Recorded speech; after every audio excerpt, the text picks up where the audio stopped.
Let's talk about dinosaurs and why they disappeared while small birds were able to survive.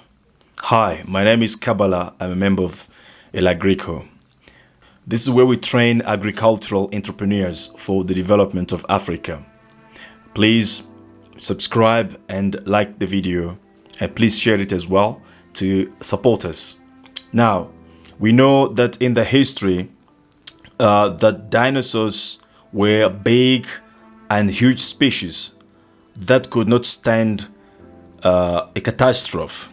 They were almost immediately wiped out of life as a result of the catastrophe that we know that happened some millions of years ago. While some small animals, some birds and some ants and stuff like that were able to survive that so-called catastrophe. And the answer is simply because the dinosaurs were not able to adapt themselves to the change of the reality, the change of the conditions. But these small animals, these small birds were able to adapt themselves to the change. So actually the answer lies in the capacity of adaptation. You see, the reason why I'm talking about this is because today in Africa, we all want to be big when it comes to entrepreneurship. You see, you start the business today and tomorrow you want to become huge. You want to really emerge and grow as a multinational, employ many people and stuff like that. Good dreams.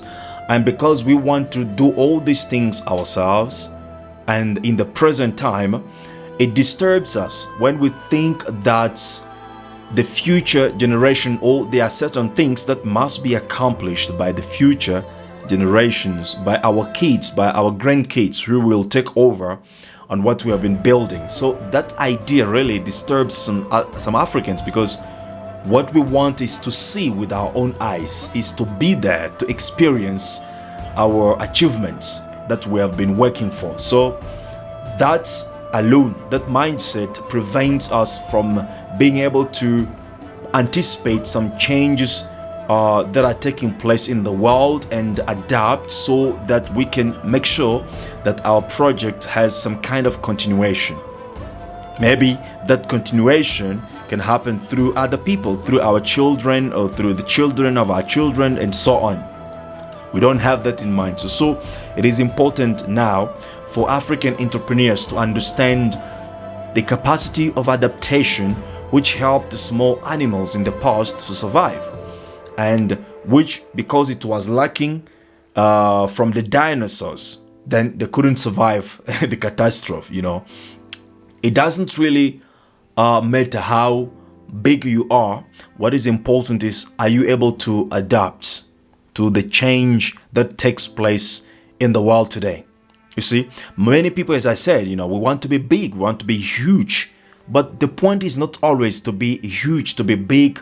I think the point is more on how are you able to adapt to the change that takes place in the world. And when we look at the world today, there are some huge changes that are taking place, but we don't just notice. You see, I went through some African entrepreneurs with this question to find out how we process information. I was asking, what would you do tomorrow morning, for example, if you wake up and they tell you that your liberty has been limited? Now we are going back to the slavery, and you don't know, you are no longer owner of whatever that you have at the moment. So it's actually slavery reinstituted. What would you do? What will be your reaction? And many people will be like, well, I will fight back, I will resist, I will protest, I will do this and that, I will buy guns and all these good things that we want to do when things like that happen. But this is simply because we base our action on a sudden change. You see, in most cases, African, we always act when we have our backs against the wall, when we don't have options. That is when we instinctively now begin to react, right? Even though sometimes the change that we're reacting against has been implemented slowly and smoothly in our eyes, but we were unable to realize and to take action against it. You see, so we went for a big bang to happen so that we can now begin protesting and begin reacting. And mostly when we react, we hand over the control of our lives to other people, those who act, and then we now have to react. But when you look in the society today, there are certain important changes that that are taking place in Africa that we don't notice in order to begin now anticipating their bad effects of our lives. For example, some years ago, when you go through any African community, you will see that African people were controlling their markets. It means they were buying, they were selling breads, they were selling sugar, they were selling meals, all these things of the basic necessity that we need every day. We were the ones who were selling these things. But today, when you go through any African community, whether you are in the Congo, in Zambia, in South Africa, look in a community, who controls the markets? Who controls the market? To whom do we go to buy our daily bread every day? To whom do we go to buy, airtime? To whom do we go to buy sugar? To whom do we go to buy the games that our children play?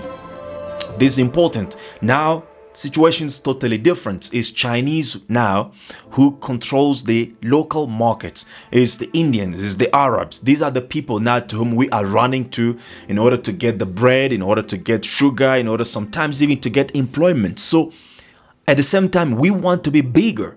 We want to be huge. We want to become, multinational corporations, stuff like that. But we don't see the change that is taking place right in our communities, right in our villages. These people are everywhere. Even in our villages, you find Chinese there, you find Arabs there, you find Pakistanis. What do we do? Because these are the things that we can never hand over to other people's control or responsibility, because this is how, or these are the actions actually that precede the enslavement of a whole community. When we are happy and comfortable to hand over the control of our markets to other people. You see, there are basically 5 things that we cannot allow other people to control them in our communities. The first thing is agriculture, because that's where we produce the food that we eat. So now the question is now, who controls the food production in Africa today? The second thing that we cannot leave in the hands of other people is the markets, the supermarkets. Who controls the supermarket? Because it's through the supermarkets that we are able now to distribute whatever that we produce. Production is one thing, but distribution is another thing. How do we distribute our food? How do we buy? How do we sell our food? It's through the supermarkets. Who controls those supermarkets in Africa? As I said, Chinese now have invaded Africa in terms of controlling our supermarkets. Arabs, Indians, Pakistanis, all these people. We don't have control of the supermarkets now. The same way that we mostly don't control the agricultural industry in Africa or sector in Africa. And then number 3, something that we cannot leave in the hands of other people is the bank. The bank, which has the responsibility to invest in the people in order to create economy and create employment and all these things that we need. Who controls the money, right, in our community? The banks mostly are owned by other people than ourselves. Therefore, there's not much investment in African initiatives. All these young people that we see in Africa with brilliant ideas, they get stuck because there's no means of investment in them, because all the banks are owned by other people. And number 4 is the education.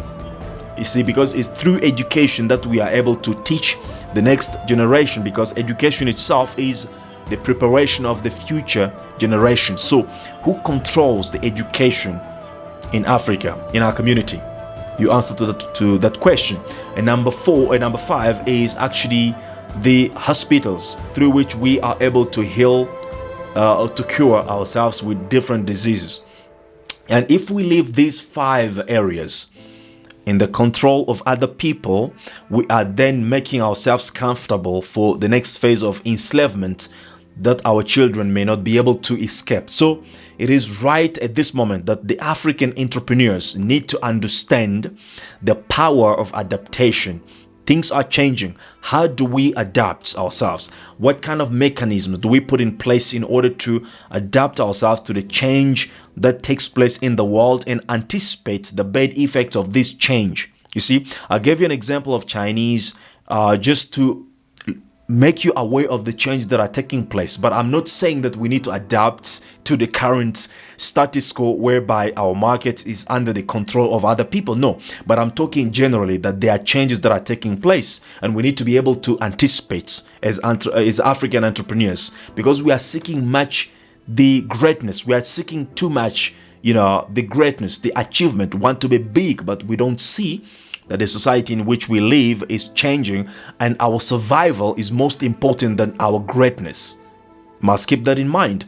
Your survival, your continuation is more important than your greatness. It doesn't help us to build an enterprise that grows so big today and in 5 years' time it dies, it collapses because a catastrophe happens. Because catastrophes will always happen.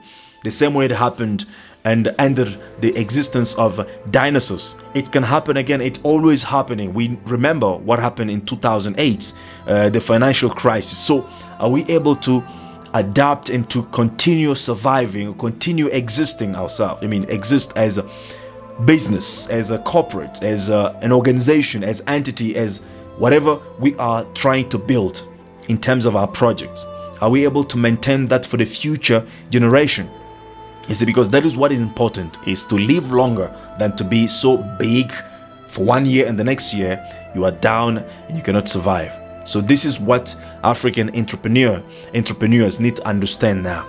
This is what African entrepreneurs we need to understand now. The power of adaptation to all these changes that are taking place now.